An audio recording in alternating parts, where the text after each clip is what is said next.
안녕하세요. 사연 읽어주는 남녀입니다. 오늘도 와주셔서 감사드리며 그럼 오늘의 사연 바로 시작하겠습니다. 안녕하세요.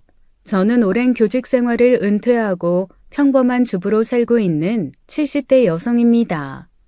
젊어서는 내 자식만 제대로 책임지고 살면 제 할 일은 다 끝낸 것 같더니 오래 살다 보니 별일이 참 많아요.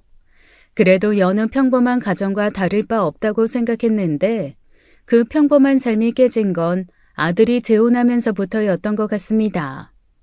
아들은 30에 같은 회사에 다니던 여자와 결혼해 1년의 짧은 결혼 생활을 마치고 이혼했어요. 결혼 1년 만에 이혼 이야기를 꺼내는 거 보고 아들을 불러다 혼도 많이 냈죠. 첫 번째 며느리가 제 눈에 찰 만큼 싹싹하진 않아도 책임감 있고 똑부러진 면이 있어 예뻐했거든요. 들어보니 지나치게 친구들을 좋아하는 아들 때문에 그 애가 마음고생이 많았던 모양이었습니다. 저희는 몰랐는데 결혼 후 3개월 만에 임신 후 유산을 했었나 보더라고요.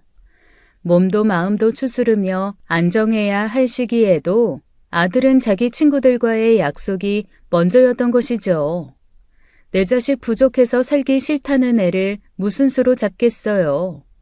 그래서 그때 이혼하고 왔다는 아들 등짝을 후려치며 호되게 혼냈었습니다. 너는 혼자 살아라. 결혼해도 그렇게 책임감 없이 살 거면 평생 혼자 살아. 너 같은 걸 남편이라고 만나 결혼할 그 여자 인생이 아깝다. 제가 오죽하면 제 아들한테 그런 소리를 했겠습니까? 다른 이유도 아니고 유산한 아내에게 그렇게 무신경한 짓을 했을 줄은 꿈에도 몰랐어요. 자기도 느끼는 바가 있는지 그 후로 쭉 혼자 지내더라고요. 부모로서 나이 찬 자식이 혼자 지내는 게 마음은 아팠지만 아직 한 집안의 가장이 될 준비가 되지 않은 애를 누구에게 갖다 붙이겠어요. 그러다 이혼 후 5, 6년 혼자 살더니 40 앞두고 갑자기 재혼한다며 여자를 데려오더라고요. 엄마, 아빠, 나 이 사람이랑 새롭게 시작해보려고. 두 분 다 걱정 많은 거 알아. 하지만 우리들 다 충분히 생각해서 내린 결론이니 존중해줬으면 좋겠어. 나도 이 사람도 이미 한 번 결혼에 실패해서 서로를 더 잘 이해하고 있으니까 걱정하지 마. 그럼 똑같이 이혼한 거예요? 네. 사실상 결혼 후 1년도 안 돼서 별거하다가 아이가 3살 때 공식적으로 서류도 정리했어요. 아이가 있어요? 경욱 씨가 아직 말씀 안 드렸구나. 네. 올해 9살인 여자아이가 있어요. 9살이면 유나랑 동갑이네. 그러니 유나한테도 좋지 않겠어? 동갑내기 사촌 생기는 거니까 친구도 생기고 좋은 거지. 너네 결혼이 너네한테나 좋지 뭐. 다른 사람 생각할 필요 있니? 어쨌든 경욱이 네가 그렇게 결정했다고 하니 우린 그저 잘 살면 그만이다 싶다. 과거에 있었던 일들은 충분히 뉘우쳤을 거라고 생각하고 엄마랑 아빠는 허락하마. 사실 똑같이 이혼 경력이 있다지만 아이가 있는 여자를 며느리로 드리고 싶은 건 아니었습니다. 하지만 부족한 자식한테 완벽한 며느리 바랄 수 없잖아요. 둘이 좋아 결혼한다는데 40 다 된 자식 밥상에 이래라 저래라 할 수도 없고요. 둘 다 식은 올리지 않고 양가 가족이 모여 식사하는 자리로 대신하기로 한 거예요. 그런데 그 식사 자리에서 새언니가 될 사람을 처음 본 딸의 얼굴이 갑자기 매섭게 굳어지는 겁니다. 은하야, 왜? 무슨 일이 있어? 엄마, 쟤 걔잖아. 최나은. 중학교 때 나 괴롭혔던 애. 뭐? 쟤가 걔라고? 엄마는 벌써 잊은 거야? 난 지금도 쟤 생각하면 열받아 죽어. 순간 너무 당황했습니다. 그 아이 얼굴은 잊었어도 그때 있었던 일은 저도 잊지 못하거든요. 딸이 중학교 1학년이 되던 해에 처음 사귄 아이가 있었는데 만만한 애 골라다가 가스라이팅으로 자기 수하처럼 부리는데 능한 아이였어요. 제 딸이 만만해 그 타겟이 되었고 한동안 저에게 말도 못하고 얼마나 고생했는지 월경도 딱 끊겼었죠. 그때 저는 딸 학교에 과학교사로 부임해 있었어요. 그러니 누구보다도 그 사건의 경위도 잘 알고 있었습니다. 세월이 흘렀다고 그 아이도 못 알아보고 스스로도 기가 막히더라고요. 결혼식을 대신하는 자리에서 그걸 알게 됐으니 얼마나 당황스러웠겠어요.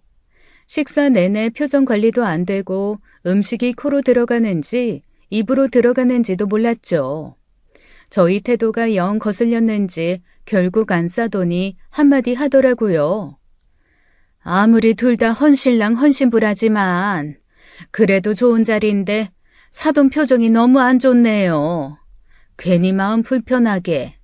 그럴 만한 이유가 있어서 그런 거니 이해해 주세요. 그럴 만한 이유가 있대도 이런 자리에서는 표정 관리 좀 해주셨으면 좋았을 텐데 저희가 너무 많은 것을 바라는 것일까요? 나은 어머님, 혹시 저 기억 안 나세요? 예? 글쎄요. 따로 뵌 기억은 없는데. 얘 나은아, 너는 내가 왜 이러는지 알고 있지? 오자마자 딸을 발견하곤 똑같이 안색이 어두워진 며느리에게 물었습니다. 그러자 며느리는 대답도 못하고 그저 눈치만 보고 앉아있더라고요. 제가 잊으려야 잊을 수 없는 일인데 그만 저 아이 얼굴을 잊고 있었네요. 우리 딸 억울하게 25년 전인가요? 화평중학교 1학년 7반 최나은 맞죠?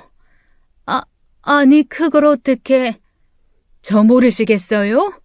저 25년 전에 나은이가 괴롭혔던 아이 엄만데 우리 은하 기억 안 나세요? 안싸도는 어리둥절한 얼굴로 저와 제 딸을 번갈아 보더니 이제야 아차 싶었는지 입을 떡 벌리더군요. 박가사돈과 제 남편은 무슨 말인가 싶어 영문을 모른 채 앉아만 있고요. 그제야 안싸돈도 할 말이 없는지 눈치만 보는데 그래도 양심은 있는 모녀구나 했습니다. 다 지난 일 가지고 왜 그러시냐, 그 정도로 심각한 문제는 아니었지 않냐고 하면 어쩌나 했거든요. 본인들도 잘 알 거예요. 그때 저희 딸은 중학교 자퇴를 고민할 정도로 극심한 스트레스에 원형 탈모까지 왔었으니까요. 그 아이는 제 딸에게 자기 대신 숙제를 시키고 자기가 몸이 연약하다는 이유로 책가방을 들게 하기도 했습니다. 친구들끼리 집에 가서 놀자고 해놓고 숨바꼭질하자고 했었대요. 중학교 1학년들이 집에서 숨바꼭질이라뇨. 상상이 되시나요? 절대 술래가 찾기 전에는 나오지 말라고 해놓고 저희 딸을 자기 방 옷장에 넣어놓고는 한참을 안 오더랍니다. 그 더운 날 땀을 뻘뻘 흘리며 옷장에 있다가 너무 더워서 나왔더니 자기들끼리 식탁에서 빙수를 만들어 먹고 있더래요. 제 딸만 쏙 빼놓고요. 그러면서 술래가 찾지도 않았는데 왜 나왔냐며 타박해서 집으로 온 거예요. 그 외에도 교묘하게 괴롭혔던 일이 많았고 그게 모두 사실로 드러나면서 그 아이가 반을 옮기게 된 겁니다. 지금 같으면 더 심한 처벌을 받았겠지만 그때는 그게 최선이었어요. 더군다나 제가 교사로 있었던 터라 교장 교감 선생님께서 이를 크게 키우지 않길 바라신 탓도 있었고요. 지금 생각하면 제 입장 때문에 적극적으로 딸아이 편에 서지 못한 게 두고두고 후회될 일이었죠. 그런데 그 아이가 무려 제 아들 재혼 상대로 나타난 거였습니다. 일단은 아무것도 모르고 나온 자리이니 잠자코 있었는데 이왕 말이 나왔으니 얘기할게요. 저희 결혼 못 시킵니다. 저 아이 절대 제 며느리로 받아들일 수 없어요. 둘 다 재혼이라 어느 쪽도 기울지 않는다는 식으로 말씀하시는데 사실 애 있는 것도 전 달갑지 않았습니다. 아유, 엄마. 이미 다 끝난 이야기잖아. 그래. 애 문제는 이미 다 끝난 얘기니 엄마가 치사하다고 치자. 근데 은하 얘기는 좀 다르지 않니? 경욱이 너도 기억나잖아. 그때 은하가 쟤 때문에 얼마나 힘들어했니?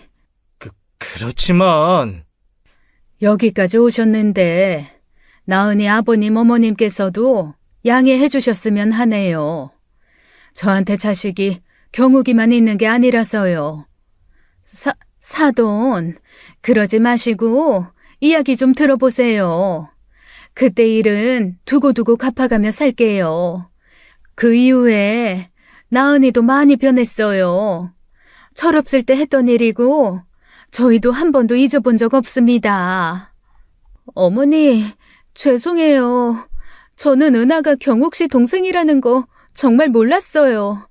알았다면 이런 자리 만들기 전에 진작 진심으로 사과했을 거예요. 아니, 아무래도 우리는 인연이 아닌 것 같다. 이만 일어날게요.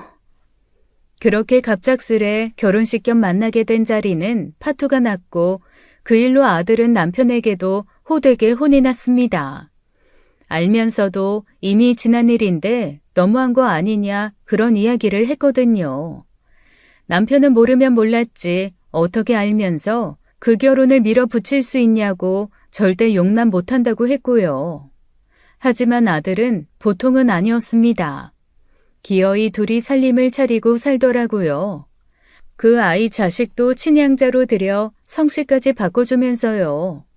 거기다 부르지도 않았는데 시시때때로 찾아와 온갖 알랑방귀를 껴가며 비위를 맞추는데 저한테는 신종 고문이나 다름없었어요. 하지만 웃는 얼굴에 장사 있나요? 매일같이 찾아와 자그마치 반년을 그렇게 헌신을 다하는데 남편이 먼저 마음이 누그러진 겁니다. 뭐? 기어이 며느리로 인정하자는 거야? 당신 은하 생각은 안 해? 은하도 불러다가 충분히 설명하고 사과를 받자고. 이렇게 지내봤자 은하도 평생 그 한을 고스란히 가지고 살아야 할 텐데 경욱이 처가 진심으로 사과하면 그 마음도 나아지지 않겠어? 이미 둘이 혼인신고까지 하고 살고 있다는데 그럼 어떡해? 아들 척지고 살 거야? 당신은 무슨 짓을 해도 어와둥둥 우리 아들인가 본데 나는 은하 생각하면 아무리 그래도 나은이 걔한테 좋은 말 안 나가. 좋은 말 해달라는 게 아니라 둘이 잘 산다는데 어깃장은 두지 말자는 거지. 남편은 저와 딸을 불러다가 조근조근 설득하더라고요. 저도 저지만 딸 마음이 더 중요했어요. 딸은 남편 말에 아무 말도 하지 않았고 남편이 마련한 화해의 자리에서도 별말 없었습니다.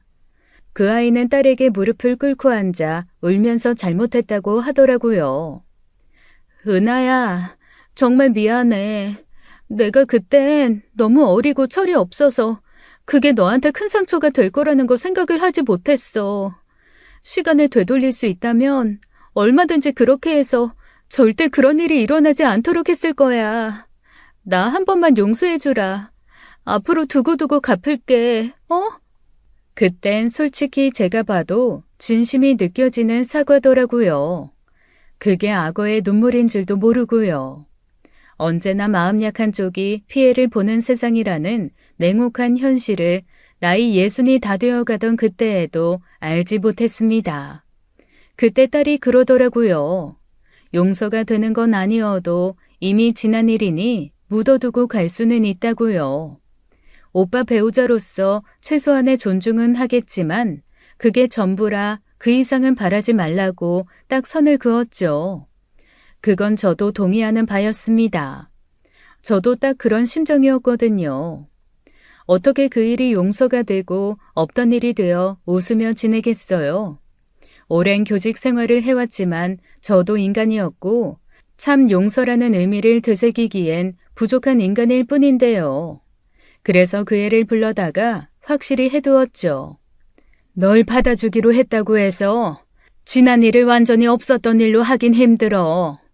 솔직한 말로 이 상황에선 내 딸이 먼저지 경욱이가 먼저가 아니니까. 네, 이해해요. 어머님께서 무슨 말씀 하시는지. 너한테 며느리 돌이 바라지 않으마. 그냥 경욱이처로서 둘만 잘 살아라. 너 역시 나한테 바라지 말고. 그렇다고 서운해하지도 마라. 알겠어? 네, 명심하겠습니다. 그리고 네 딸도 자주 보니 나도 마음이 좀 안 좋긴 하다만 나한테는 우리 유나가 먼저야. 네 딸까지 내가 품어줄 여유가 없다. 그것도 이해해라. 네. 그렇게 일단 교통정리가 끝났습니다. 그 뒤로는 가끔 가족끼리 모이는 자리에 식사나 하는 수준이었어요. 집으로 모여 밥을 먹을 때에도 그 애한테 뭐 하나 시킨 게 없습니다. 음식장만 설거지, 하다못해 반찬 그릇 두는 것도 절대 못하게 했어요. 아유, 하지마. 나 손님한테 이런 거 시키는 사람 아니야. 제 딴엔 그게 선을 지키는 일이었습니다. 괜히 나중에 말 나오는 게 싫어서 그랬어요. 며느리 도리를 바라지 않겠다고 한 만큼 진짜 진심으로 우러나오는 며느리 대접을 해줄 생각은 없었거든요. 그래서 그냥 우리 아들이랑 같이 살아주는 여자 정도로만 생각하고 손님 대접을 한 것이죠. 그러던 어느 날 갑자기 아들에게 연락이 온 게 아니겠어요? 엄마, 할 말이 있는데. 무슨 일인데 뜸을 들이고 그래? 너답지 않게. 나은이 말이야. 좀 더 친근하게 대해주면 안 돼? 그게 무슨 말이야? 친근하게 대해달라니. 아니, 나도 보니까 좀 그렇더라. 나은이 올 때마다 가족 아니고 남 대하듯 손님 대하듯 선 딱딱 긋는 거 말이야. 엄마 원래 그런 사람도 아니면서. 그 정도면 잘 대해줬다고 생각하는데 걔는 뭘 바라고 그런 소리를 했다니? 뭐가 잘해줘? 잘 지냈냐? 요즘 뭐하고 지내냐? 그런 질문도 하나 없이 그저 오면 왔냐? 가면 잘 가라. 그게 전부인데 이 사람도 오면 얼마나 가시방석이겠어. 아유, 그러면 오지 말라고 해. 너도 오지 말고. 내가 걔 며느리로 얼굴 보면서 그런 것까지 신경 써야 돼? 다른 사람이면 몰라. 걔랑 우리가 첫 단추가 얼마나 잘못 끼워졌는지 너도 알잖아. 그래도 받아주시기로 했으면 차차 엄마도 노력하는 부분도 있어야지. 단추가 잘못 끼워진 거면 다시 다 풀어헤치고 다시 끼우면 되는 거고. 아이, 그럼 평생 이렇게 남대하듯 선 딱 긋고 지내겠다는 거야? 나중 일은 어떻게 될 줄 알고. 나중에 무슨 일? 아이고, 야. 내가 행여 나한테 무슨 일 있다고 걔한테 수발 부탁할 생각 없으니까 그런 말 마라. 살다 별말을 다 듣겠네. 난 걔 얼굴 보게 하는 것도 은하한테 미안해 죽겠어. 너 걔 남편이지만 네 동생 오빠기도 해. 정 불편하고 자리가 힘들면 오지 말라고 해라. 배부른 소리 하고 있어. 분명 만나서 한 이야기가 있는데 그런 이야기 한 적 없는 사람처럼 군이 얼마나 당황스러웠는지 모릅니다. 저도 알겠다고 고개를 끄덕이고 대답도 했으면서 이제와 며느리 대접까지 바라니 욕심이 많다 싶었어요. 주변 지인들에게도 내가 너무했냐 물었더니 대다수는 그냥 하던 대로 하라고 하더라고요. 몇 명은 그래도 평생 안 보고 살 것도 아닌데 어른으로서 마음을 좀 넓게 가지라고 충고한 사람도 있었지만요. 그게 말이 쉽지 실제로는 쉬운 일이 아니었어요. 그냥 그렇게만 지내면 저도 바랄 것도 없고 자기도 편한 일인데 왜 그렇게 일을 키우나 했죠. 그런데 그건 아주 작은 일에 불과했습니다. 진짜 일은 엉뚱한 곳에서 터진 거예요. 할머니, 나왔어요.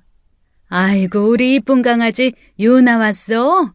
얼른 앉아. 할머니가 우리 유나 주려고 유나 좋아하는 거 잔뜩 해놨어. 우와, 갈비다. 눈에 넣어도 안 아플 소중한 손녀는 제 보물 1순위였어요. 아마 자식 키워보고 손주 가진 분들은 어느 정도 이해할 겁니다.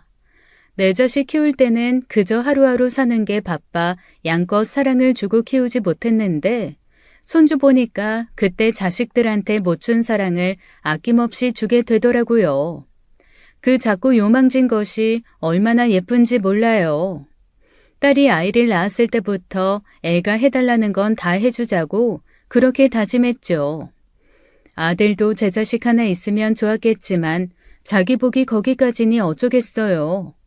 저희 부부 둘 다 딸 손주 하나로도 충분히 만족했고 그 예쁜 것한테 몽땅 마음을 쏟을 수 있어 좋았습니다.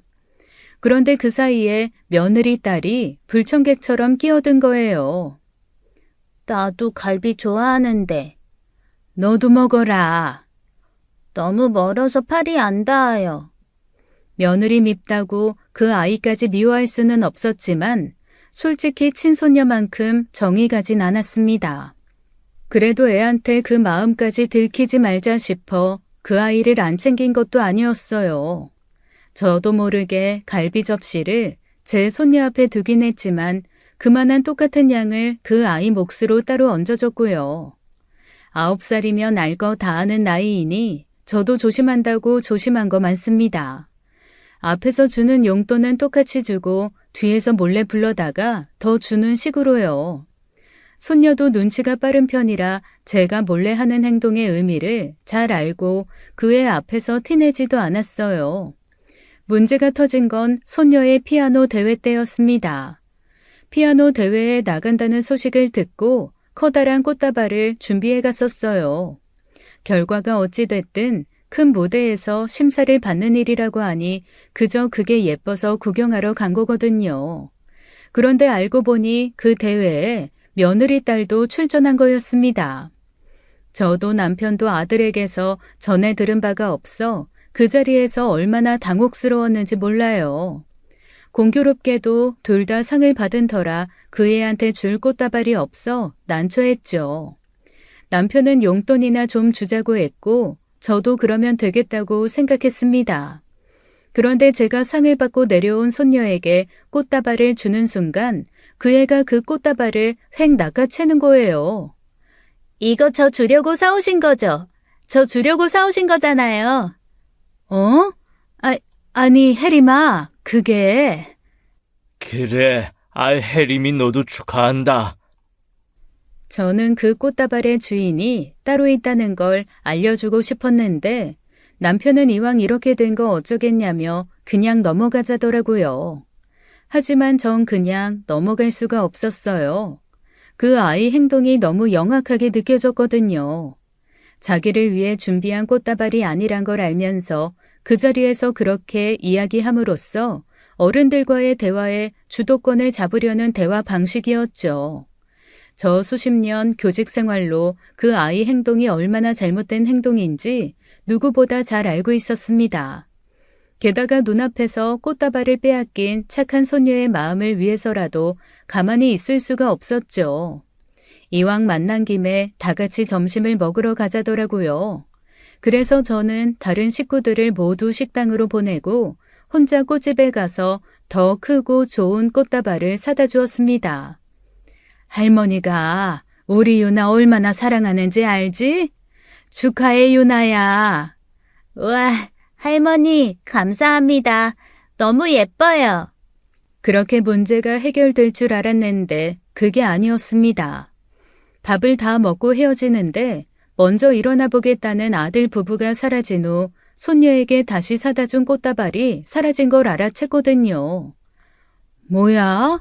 유나 꽃다발 어딨어? 아까 최나 언니 가져가던데? 뭐? 그걸 왜 가져가? 이미 자기 딸도 하나 챙겼으면서. 모르지. 눈치 보고 꽃다발 2개 챙겨서 홀라당 나가더라고. 너는 그걸 보고만 있었단 말이야? 말 섞기도 싫어서 그냥 쳐다만 봤어. 걔는 내가 보는 줄도 몰랐겠지만. 아닌 게 아니라 다른 며느리랑 만나도 눈인사만 슬쩍 하는 수준이지 아는 채도 하지 않았습니다. 딸한테는 그깟 꽃다발 하나로 말 섞고 언쟁하기 싫었던 거예요. 하지만 저는 애써 하나 더 사온 꽃다발마저 챙겼다는 말이 너무 기가 막혀 전화해서 물었죠. 여보세요? 혜림이 엄마니? 너 내가 유나 주려고 사다 준 꽃다발 가져갔어? 네. 왜? 네 딸 건 챙겼잖아. 어머니, 정말 너무하세요. 뭐? 아무리 우리 혜림이가 어머님 친손녀가 아니래도 그렇지. 어떻게 매번 이렇게 대놓고 차별을 하세요? 너 지금 그 꽃다발 때문에 그러는 거지? 내가 알았니? 혜림이도 그 대회 나온다는 걸 알았냐고. 내가 알았으면 아무렴 혜림이가 내 친손녀가 아니래도 꽃다발 2개 준비했겠지. 근데 넌 뭐가 그렇게 불만이니? 기어이 내가 유나 주려고 가져온 꽃다발 네 딸이 챙겼잖아. 그래서 내가 유나 주려고 다시 사온 꽃다발인데 그거마저 챙겨가는 건 무슨 심보냔 말이야. 나중에 사오신 꽃다발이 더 크고 예뻤잖아요. 뭐야? 꽃 개수도 많고 색깔도 화려하고 우리 혜림이 부러워하는 거 못 보셨어요? 며느리는 거의 울분에 차서 그렇게 소리치더라고요. 친손주 있는 자리에서 제 친손주 보기도 바쁜데 제가 며느리 딸까지 신경 써야 하나요? 더군다나 상황상 그 애가 자기 몫으로 챙겨갈 거 다 챙겨갔다고 생각해서 상처받은 내 손주 먼저 살핀 건데요. 기분 나쁘다는 이유로 제 친손주 몫으로 사온 꽃다발을 일부러 챙겼다는 소리라니 붙던 정도 떨어질 것 같더라고요. 내가 진짜 살다 그러면 내가 뭐 네 딸 눈치 보면서 우리 유나 꽃개수까지 정해서 샀어야 한다는 거야? 내가 분명히 말했지. 나한테 손녀는 유나 하나고 너 딸까지 챙길 여력 없다고. 너한테 며느리 노릇 바란 것도 아닌데 넌 왜 그렇게 은근히 바라는 게 많니? 우리가 어디 그럴 사이니? 그래도 가족으로 받아주셨으면 그만한 노력은 해주셔야 하는 거 아니에요? 애잖아요. 저는 그렇다 쳐도 애한테 그러시는 건 너무 치사하신 거 아니에요? 왜 네 새끼 차별받아 서러울 거 생각하니? 마음이 아파? 나는 어땠겠니? 생각해봐라. 너라면 혜림이 괴롭히던 애 며느리로 삼을 수 있겠어? 학교도 못 가고 원형 탈모로 고작 14살에 자퇴하고 싶다고 무릎 꿇고 부탁했었어. 내가 너 얼마나 참아주고 받아줬는지 모르겠냐고. 제가 불같이 화를 내며 다그치자 며느리는 아무 말도 하지 못했습니다. 자기도 딸 가진 엄마면 제 마음 이해해야죠. 치사하게 복수하겠다고 한 것도 아니고 그저 제가 더 소중한 제 손주 챙기겠다는데 그걸로 차별 운운하다뇨. 배가 불러도 한참 불렀다 괘씸하다는 생각뿐이었습니다. 며느리 둘이 바란 것 없듯 식구들끼리 밥 먹으러 오라고 부른 것도 아니었어요. 남편이야 가족끼리 다 같이 모이는 거 좋아해 오라고 했다지만 제가 좋아서 그 애를 우리 집에 들이고 제가 한 밥을 먹이고 싶었겠나요. 저도 딸도 좋은 게 좋은 거라고 다 이해해주고 배려해주니 호의가 권리인 줄 안 것이죠. 너 이제 우리 집에 오지 마라. 너도 보기 싫고 네 딸도 환영 못하겠으니 오지 말라고. 봐줬더니 아주 이게 끝까지 기어오르려고. 너 똑똑히 들어. 이 집에서 네가 챙길 건 그 무엇도 없다. 나는 너한테 내 아들 하나 말고 줄 거 없다고. 아들이 어설픈 중재를 하려고 했지만 제 마음은 완전히 닫혀버렸습니다. 그 뒤로는 거의 왕래도 하지 않고 지냈어요. 명절에도 오지 말라고 하고 딸 내외와 함께 여행을 가거나 오더라도 저는 방문 닫고 들어가 버렸죠. 아들한테도 확실히 말했어요. 나 너한테 바라는 거 없다. 그러니 너도 욕심내지 마. 네가 좋아서 만난 사람이면 너만 책임지면 그만이다. 나한테까지 네 처나 딸한테 잘하라고 눈치 보게 하지 말라고. 그 뒤로 손녀가 중학교에 올라갈 때까지 만날 일이 없었어요. 그저 서로가 없는 듯이 조용히 살았죠. 그런데 공교롭게도 손녀가 며느리 딸과 같은 학교에 배정된 것이었어요. 그것도 같은 반이 되고 나서야 알았고 딸이 절망적으로 제게 와서 전한 사실이었죠. 이렇게 큰 도시에 어떻게 둘이 딱 같은 반이 돼? 엄마, 나 진짜 유나 전학시킬까봐. 애 아빠한테도 얘기했어. 팥 심은 데 팥 나고 최나은 심은 데 최나은 나왔겠지. 엄마도 알잖아. 혜림이 그거 어렸을 때부터 얼마나 영악했는지. 유나가 가지고 있으면 뻔히 유나 건 줄 알면서도 가지고 싶다. 옆에서 노래 부르고 사람 눈치 주고. 유나가 자기 몫으로 빵 하나를 가지고 있어도 그 눈살에 억지로 나눠 먹고 그랬어. 그러면 걔는 꼭 반을 잘라 먹어도 큰 것만 탐내고 유나한테 제 것 한번 나눠준 적 없는 애야. 에휴, 진짜 악연, 이런 악연도 없다. 어쩜 이렇게 하늘이 도와주질 않으시니? 은하야, 일단 지켜보자. 섣불리 이사할 수도 없고 주소지 이전을 할 만한 것도 없잖아. 딸은 속상해 결국 눈물을 흘리고야 말았습니다. 그게 그런 일이에요. 수십 년이 지나도 어제 일처럼 그 감정이 왈칵 솟아나오는 일이었죠. 오랜 교직 생활을 하면서 어긋난 교우 관계 때문에 힘들어하는 애들 숱하게 봤습니다. 그래서 그 아이가 달갑지 않았던 거예요. 물론 사람이 어리고 철이 없을 때야 실수할 수도 있죠. 용서받을 권리도 있다는 거 압니다. 하지만 제가 겪은 며느리는 말만 번지르르하게 늘어만 놨지 말과 행동이 일치하지 않는 애였어요. 그러니 딸이 그렇게 불안해하는 것도 당연한 일이었고요. 부디 별일 없기를 그저 지금까지 그래왔듯 조용히 살아가길 간절히 바라는 수밖에 없었습니다. 딸은 담임 선생님을 만나 같은 반이 된 며느리 딸과 무슨 사이인지 얼추 이야기를 해놓고 주의 깊게 지켜봐달라 당부했고요.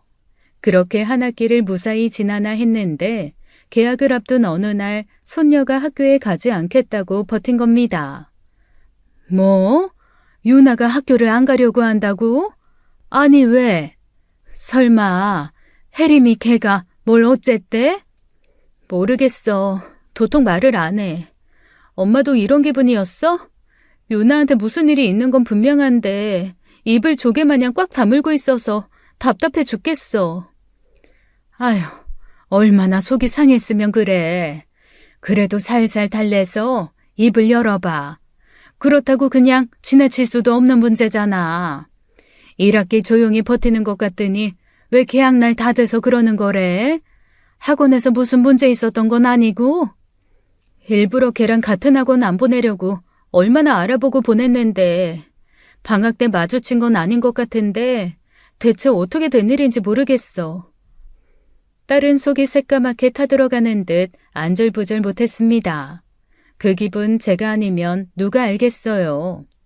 저도 딸이 그렇게 작정한 듯 입을 다물었을 때 잠을 한숨도 자지 못할 정도로 마음고생이 심했죠. 하필 또 그 나이가 어렸을 때 딸이 힘들었던 시기와 같아 가족들 모두가 안절부절 못했습니다. 그렇다고 확실하지도 않은 상황에 연락도 안 하는 며느리 불러다 다그칠 수도 없잖아요. 그래서 별 수 없이 손녀가 입을 열기만을 기다리고 있었죠. 그런데 아니나 다를까 손녀가 학교에서 괴롭힘을 당하고 있었던 거예요. 딸이 자기 어렸을 때 이야기를 하며 이런 문제는 혼자서 해결하는 게 아니라고 울며 사정했나 보더라고요. 그 이야기에 마음이 열린 손녀가 입을 열었는데 글쎄 며느리 딸 이야기가 나온 거죠. 아주 최나은이랑 똑같아. 아니 더 교묘하고 영악해. 1학기 내내 어울려 다녔대. 나한테는 내색도 없이. 왜 말 안 했냐고 하니까 자기 엄마랑 내 사이 안 좋은 거 알지 않냐고. 괜히 말했다가 나 속상해하니까 말 못하게 애를 가스라이팅 해놓은 거야. 알게 되면 유나 때문에 나만 힘들어진다면서. 어머 세상에, 그게 정말이야? 그래 놓고 1학기 내내 은근히 따돌리고 친구들 사이에서 이간질 시켜서 애를 이상한 애로 만들어놨더라니까. 이번에도 그래. 방학 때 애들 사이에서 이상한 소문이 났더래. 무슨 말인가 했더니 유나가 글쎄 옆반 남학생을 스토킹하고 다닌다고 했다는 거야. 내가 정말 별의별 애들 많이 만났지만 걔 아주 싹수가 노랗다. 가만둬선 안 돼. 저는 학교폭력위원회를 열어달라고 하라고 시켰습니다. 무조건 일을 크게 만들어야 학교에서도 움직여주는 법이었거든요. 딸은 학교에 찾아가 이 사실을 담임에게 알렸고 이 문제에 대해 선생님이 제대로 중재해 주길 바랬어요. 하지만 저희 바람과 달리 학교에서는 소극적인 대응을 하더랍니다. 물증도 없고 애들 증언도 안 나온다면서요. 도저히 안 되겠다 싶어 제가 나서게 된 겁니다. 그즈음 며느리는 작은 네일샵을 운영 중이었어요. 애가 어느 정도 크고 나니 자기 벌이가 갖고 싶다고 해서 아들이 차려준 모양이더라고요. 아들에게 가게 위치를 물어 며느리 네일샵을 찾아간 날이었습니다. 골목에 위치해서 찾기 힘들었지만 이 가게 저 가게 물어 찾아냈어요. 가게에 거의 다 와갈 무렵 어디선가 며느리 목소리가 들리더라고요. 희미한 담배 냄새와 함께요. 냄새의 출처를 따라가 보니 가게 옆 골목에서 담배를 피우며 전화하는 며느리가 있는 거예요. 아니? 금요일에는 안 돼. 혜림이 때문에 학교에 가봐야 하거든. 아, 몰라. 혜림이가 같은 반 애를 괴롭힌다나 어쩐다나. 걔가 걔야, 고은아. 그 신우년 딸. 아, 내가 하도 얄미워서 적당히 분풀이나 하라고 했더니 애가 티나게 괴롭혔는지 고은아가 걸고 넘어졌다나 봐. 그 엄마의 그 딸이지. 학교 못 나가겠다고 버텨서 지금 일주일째 결석 중. 또 고은아 그년 앞에서 무릎 꿇어야 할지도 몰라. 아, 진짜 거기서 담배 좀 피우지 말라니까요. 거기 창문에서 담배 냄새 우리 가게로 다 들어오는 거 몰라요? 알만한 사람이 왜 그럽니까? 똑같이 장사하는 마당에 내가 그쪽 가게 들어가서 담배 피우면 좋겠어요? 아, 예. 죄송합니다. 야야, 끊어봐. 옆에 족발집 사장 또 지랄이다. 어디 굿이라도 해야 하나 싶어. 아주 사방에서 지랄들이네. 며느리는 그대로 담배꽁초를 바닥에 떨어뜨렸습니다. 그리고 태연이 골목을 빠져나오더라고요. 그러다 저와 마주치고 얼마나 당황했는지 순식간에 얼굴이 달아오르는 거예요. 어머니, 여긴 어떻게? 저는 긴 말하지 않았습니다. 아니요, 아무 말도 하지 않았어요. 그때 며느리에게 느꼈던 실망감과 기가 막힘은 무슨 말로도 설명할 길이 없었거든요. 어머니, 그냥 가시게요? 저 찾아오신 거 아니에요? 놔라. 어머니, 혹시 뭐, 네가 한 말 다 들었냐고? 그래, 들었다. 너가 혜림이 시켜 유나한테 무슨 짓을 했는지도 들었고 네 입에서 나온 그 쌍스러운 욕설도 다 들었다. 이제 됐냐? 제가 다시 차갑게 돌아서자 며느리는 갑자기 돌연 나를 세워 소리치더라고요. 이게 다 어머님 때문이에요. 뭐? 어머님께서 저를 진짜 며느리로 받아주시기만 하셨어도, 혜림이를 어머님 손녀로 받아주시기만 하셨어도 이런 일 없었다고요. 이게 내 탓이다. 아니에요? 받아주시기로 하셨으면 마음도 열려고 노력하셔야죠. 꺼다 놓은 보릿자루처럼 저나 혜림이 천대하고 무시하고, 그러니 사람 마음이 안 삐뚤어지고 배겨요? 너 내가 처음부터 얘기했지. 나한테 많은 거 바라지 말고 그저 경욱이 처로 살라고. 머리가 나쁜 거니 욕심이 많은 거니. 내가 하마터면 후회할 뻔했다. 네 말대로 내가 너그러운 마음으로 성자나 되는 것처럼 너를 품었으면 이런 일이 없었을까 하고. 근데 아니야. 너 뒤에서 하는 이야기 들어보니 넌 그냥 예나 지금이나 글러먹었어. 도저히 품을래야 품어줄 수가 없는 애라고. 이번 일도 나 절대 좌시하지 않아. 두고 봐. 내가 어떻게 나오는지. 저는 그렇게 며느리에게 선전포고를 하고 돌아섰습니다. 그리고 딸과 함께 손녀 학교로 찾아가 교장을 불러다 놓고談판을 벌였어요. 나도 학교 돌아가는 꼴을 좀 압니다. 내가 교장까지는 못 가봤어도 교감까지는 해봤거든요. 명백히 피해자와 가해자가 한 공간에서 학습을 해야 하는 상황인데 이걸 이 학교에서는 그냥 두고만 봅니까? 나 이거 정식으로 교육청에 항의할 겁니다. 명백한 학교 폭력임에도 조용히 넘어가려고 하는 거 내가 그동안 숱하게 봐온 사람이에요. 유나 할머님, 일단 진정하시고요. 저희가 어떻게 된 일인지 명명백백히 조사해 해결하도록 할 테니, 기다려 주십시오. 제가 들어보니 다소 애매한 부분도 있고. 이봐요, 이백청 교장 선생님. 학교 생활 원데이 투데이 합니까? 애들 괴롭히는 학생 처음 봐요? 아마추어처럼 왜 그러세요? 지금 돌아가는 상황 뻔히 아시면서. 아는데요.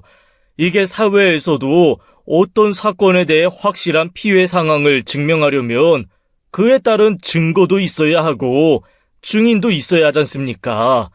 그런데 지금 상황에선 증거랄 것도 없고 증인이라고 내세울 애들도 없으니 우리도 무턱대고 고혜림 양에게 징계를 줄 수가 없어요. 그러니 좀 더 조사를 해서. 고혜림을 비롯한 우리 유나 괴롭힌 애들 부모와 대면할 수 있게 자리 마련해 주세요. 예? 그 자리에서 내가 조사할 테니까 애들도 빠짐없이 부르라고요. 교장을 그 정도로 쪼아대야 결국 억지로라도 움직이는 게 학교 생태였습니다. 결국 교장은 자기 선에서 어떻게든 해결해보겠다 고군분투하여 그제야 아이들의 자백을 받아낸 거예요. 혜림이가 그렇게 하라고 했어요. 저희는 그냥 혜림이가 하란 대로 한 것뿐인데. 혜림이가 유나한테 그렇게 해도 된다고, 유나가 혜림이한테 잘못한 게 많아서 자기가 그렇게 해도 되는 애라고 했었어요. 전 억울해요. 제가 유나한테 수행평가 대신 시키고 싶었던 것도 아닌데 고혜림이 억지로 유나한테 다 떠넘겨야 한다고 해서 그런 건데. 한번 나오기 시작한 증언은 봇물 터지듯 터져나왔고 친하지 않은 아이들도 용기 내어 목격담을 이야기했어요. 결국 학교폭력위원회가 열렸고 처분은 학교 봉사 정도로 끝날 예정이었습니다. 처분이 마음에 들지 않았던 차 황당하게도 그 아이도 그 처분이 마음에 안 든 모양이더라고요. 기어이 학교에서 절대 해서는 안 될 짓을 한 겁니다. 반 친구들이 용기 내어 증언을 해주었다는 소식에 손녀도 용기 내어 학교에 나가기 시작했었어요. 그런데 제 손녀를 본 며느리 딸이 먼저 발을 걸어 넘어뜨렸답니다. 친구들이 다 보는 와중에 너 때문에 되는 일이 없다며 머리채를 잡아 흔든 거예요. 삽시간에 엉망이 된 복도에서 선생님들이 와서 간신히 떼어놓았고 그 일로 며느리 딸은 처분치로 학급 교체까지 거론되었죠. 그제야 발등이 떨어진 며느리가 저희 집에 찾아왔더라고요. 그 못된 것이 행동은 그런데 성적이 좀 좋은 모양이더라고요. 과학고를 목표로 공부 중이었는데 학폭 치료 기록은 생활기록부에 남으니 이제야 야단났다 싶었던 거죠. 딸 부부와 손녀는 제 오빠 연락을 받고 왔더라고요. 뭐하러 왔어? 끝까지 무시하지. 뭐라고 하나 보려고. 얼마나 뻔뻔하게 나오나 싶어서. 딸은 팔짱을 끼고 소파에 앉아 있었고 손녀는 잔뜩 겁을 먹은 채 제 아빠 옆에 붙어 있었죠. 사위도 그 일로 크게 화가 나서 표정이 좋지 않았어요. 딱 봐도 가족으로 얽히지만 않았어도 한마디 했어도 골백 번은 했겠다 싶은 표정이었죠. 사람을 불러다 놨으면 무슨 말을 하든지 뭐하니? 그게... 며느리는 한참 꾸물거리다가 자기 딸 손을 쥐고 딸과 손녀 앞에 오더니 무릎을 꿇더라고요. 유나야, 미안해. 고모가 대신 먼저 사과할게. 우리 혜림이가 너한테 너무 씻을 수 없는 상처를 준 것 같아. 미안하다. 너 참 무릎 가볍다. 왜? 혜림이 원하는 고등학교 못 갈까봐? 대학도 힘들어질까봐 이제 와서 겁나니? 다행이네. 우리 유나 맞았다는 소식 들었을 때는 반 죽여놔야겠구나 싶었는데 결국 그 일로 무릎 꿇게 된 거 아니야? 안 그래, 혜림아? 너 지금 사과하기 싫잖아. 엄마 때문에 억지로 온 거잖아. 아닌데요? 그럼 너는 할 말 없니? 우리 유나한테 잘못한 건 너인데 왜 너네 엄마만 저러고 있니? 그제야 며느리 딸은 잔뜩 죽상을 하며 제 엄마 옆에 무릎을 꿇고 앉았습니다. 딱 봐도 시켜서 한 게 티가 나더라고요. 죄송합니다. 다시는 안 그럴게요. 미안해, 유나야. 다신 안 그럴게. 형식적인 사과 받아봐야 뭐 하겠어요.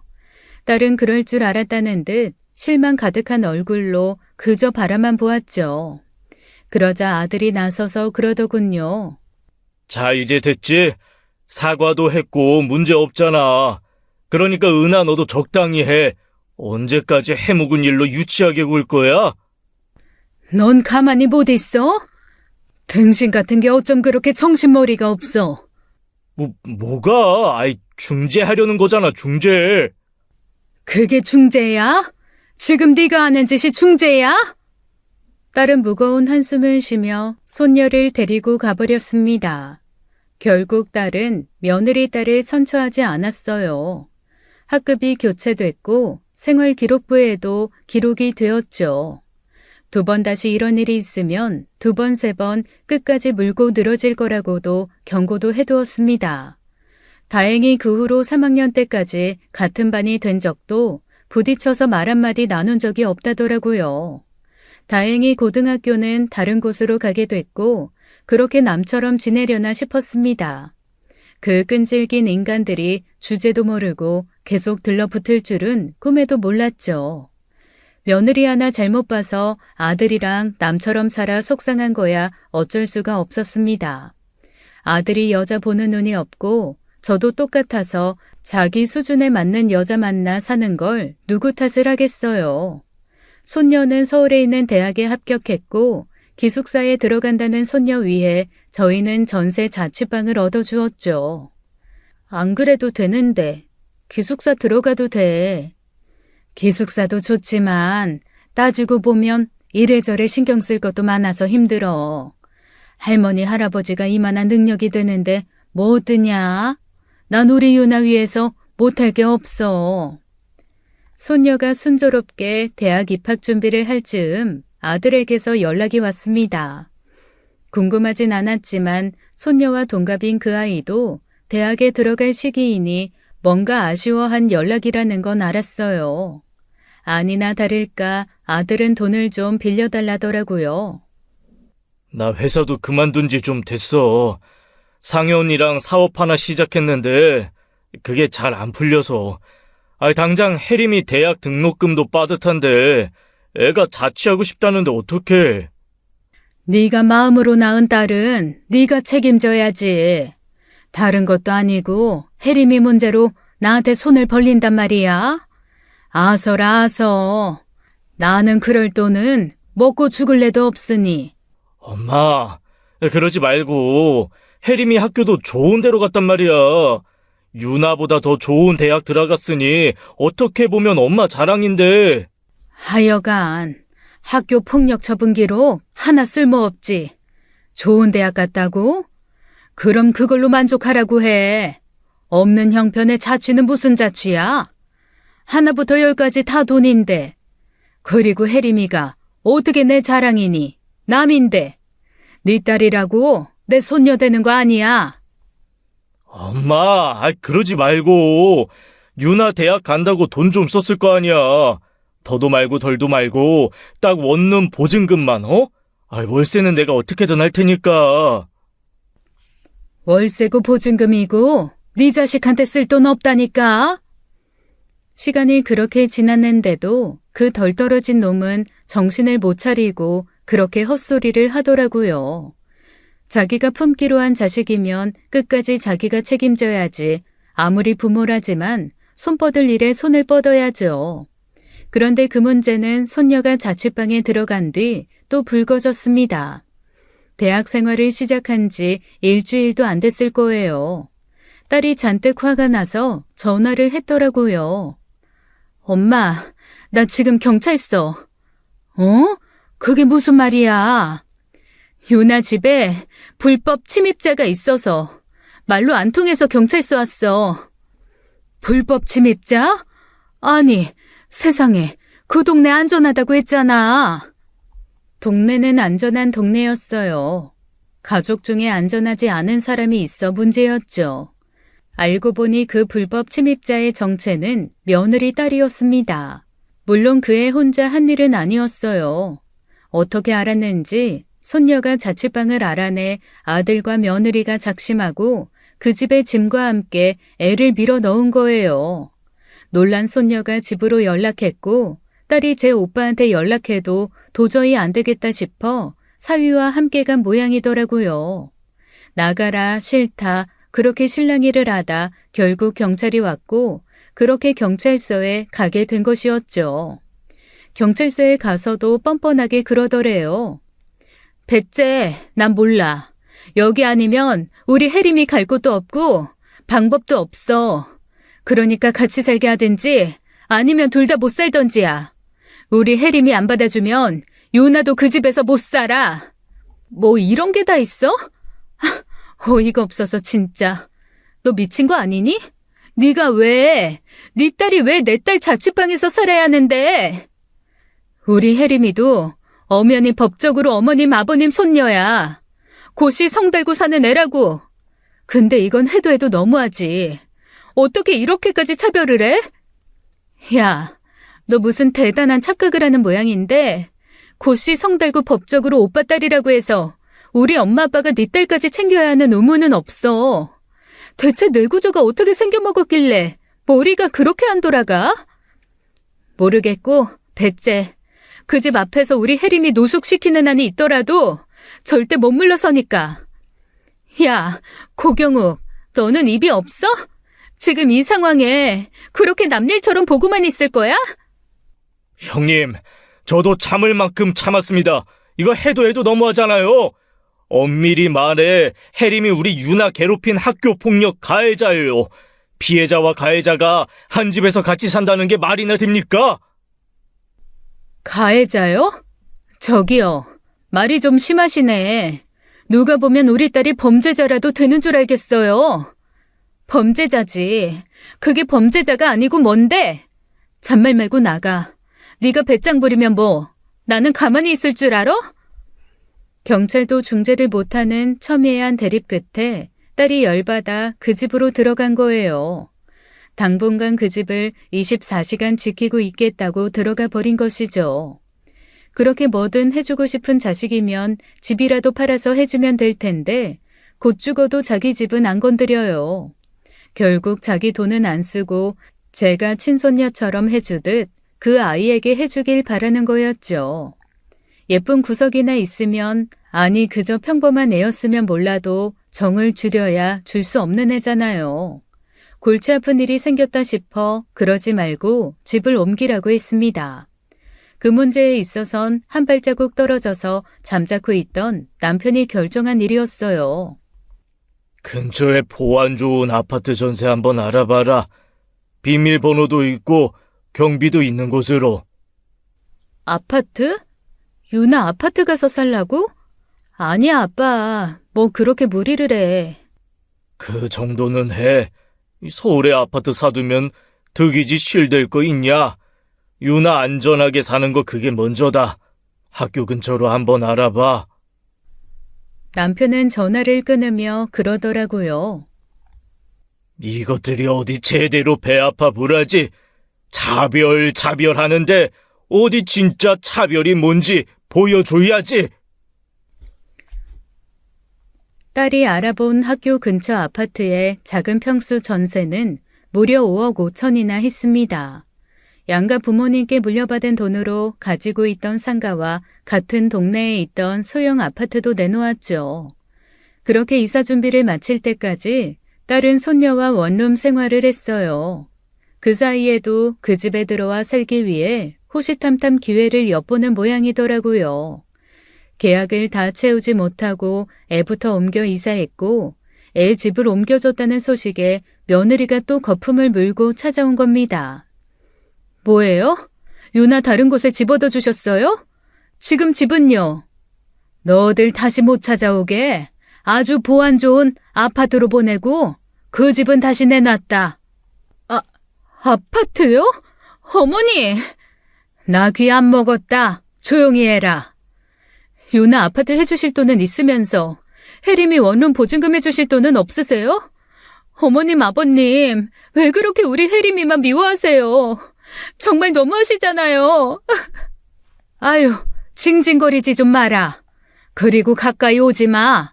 담배를 얼마나 피워댔으면. 며느리는 아차 싶었는지 옷 이곳저곳에 냄새를 맡기 시작했습니다. 하나부터 10까지 마음에 드는 구석이라곤 눈꽃만큼도 없는 애였어요. 지긋지긋한 인연 좀 끊어버리고 싶은데 그놈의 아들이 문제였죠. 아들이 번 돈으로 저 두 모녀 살고 있는 것도 열받는 일인데 내 돈까지 쓰려고 하니 얼마나 기가 찹니까. 순간 저는 번뜩이는 생각 하나가 떠올랐습니다. 그 집이라도 내어달라는 요구에 제가 제안을 한 거예요. 요나 살려고 했던 그 원룸 아직 비었다. 그거 그대로 너한테 넘겨주면 경욱이랑 이혼할래? 네? 이혼이요? 어머니. 나는 절대 너 며느리로 인정 못한다. 혜림이도 마찬가지야. 걔가 이 나라 대통령이 된데도 나한테 자랑 아니야. 그러니 너도 이쯤에서 포기하고 취하고 싶은 게 있으면 그만한 걸 내놔. 그래서 지금 경욱 씨랑 이혼하면 원룸 보증금 해주시겠다는 거예요? 보증금 아니고 전세금이다. 잘 생각해봐. 순간 며느리 눈이 번뜩이더라고요. 보증금은 기껏해야 1,000 생각하고 있었을 텐데 전세금이라고 하니 눈이 번쩍 뜨인 거죠. 절대 물러서지 않을 것 같았는데 그 제안에 흔들리는 걸 보니 그리 대단한 사랑도 아닌 것 같았더라고요. 그래서 이번엔 아들을 불러다가 제안했습니다. 며느리에게 그런 제안을 했다는 사실을 알리며 이참에 몇 푼 떼주고 이혼하라고요. 그랬더니 아들도 망설이는 거예요. 이것들이 고작 그 정도 마음으로 우리 마음고생을 시켰구나 괘씸할 정도로요. 사실 나는 혜림이 그 학교 보내는 것도 반대했었어. 내 형편도 안 좋고 혜림 엄마 가게도 사정 안 좋아. 접은 지 오래인데 돈 나올 구석도 없는데 혜림이는 등록금도 모자라 자취고집하니 나도 돌겠더라고. 근데 왜 살아? 대체 뭐가 모자라서 남의 새끼 대학 등록금까지 대주면서 사느냔 말이야. 이 덜 떨어진 거사. 아들은 답답하다는 듯 뒷머리만 북북 긁어댔습니다. 저는 그때 이것들 이혼하는 거 가능하겠구나 싶어 속으로 쾌재를 불렀죠.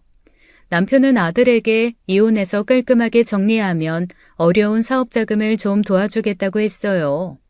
아들은 그 제안이 정말 솔깃했는지 정말이냐고 몇 번이나 되묻더라고요. 대신 허튼 수작 부리지 마라. 위장 이혼이라도 하고 내 돈만 축낼 생각이면 그 생각 접는 게 좋을 거다. 그랬다가 너는 아웃이야, 아웃. 남편의 제안에 아들은 오랫동안 진지하게 고민하더군요. 저희도 믿져야 본전이라고 생각했어요. 만약 받아들이지 않는다면 남편도 저도 아들과 거리를 두고 살아야겠다 그렇게 결심했거든요. 그런데 일주일 뒤 아들이 나타나 그러더군요. 아빠 말씀대로 할게요. 이혼하겠습니다. 진심이야. 당장 돈에 눈이 멀어 그러는 거 아니고 전부터 고민했던 거예요. 저도 양심이 있는데 혜림이가 유나한테 한 짓 미안하게 생각하고 있고 결혼 2번 실패하는 게 싫어 버텼던 건데 이번에 경찰서 가면서 저도 한계다 싶었거든요. 혜림 엄마도 서울 원룸 전세금 받고 이혼하겠다고 했고요.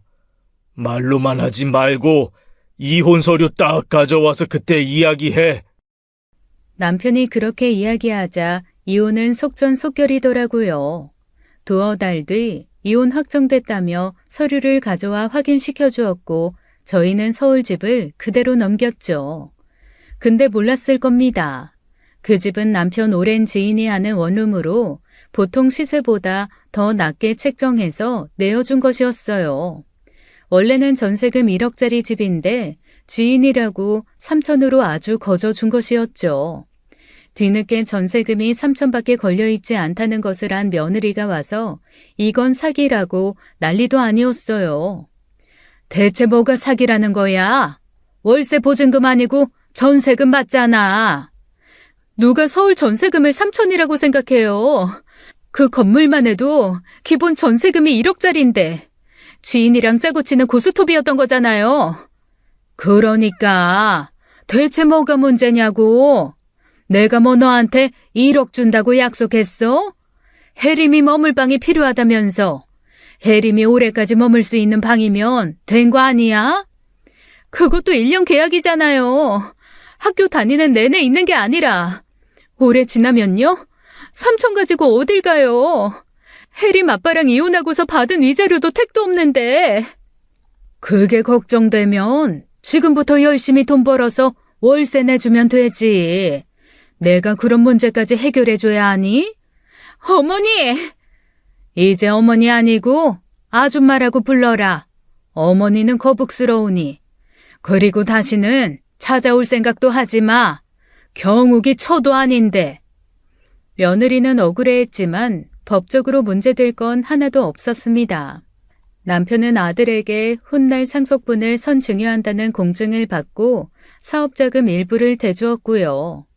첫 번째 결혼할 때 전세금 대준 것부터 사업자금까지 상당히 많은 돈을 지원받았기에 사실 저희 남은 재산에 대한 아들의 권리는 굉장히 적은 셈이었어요.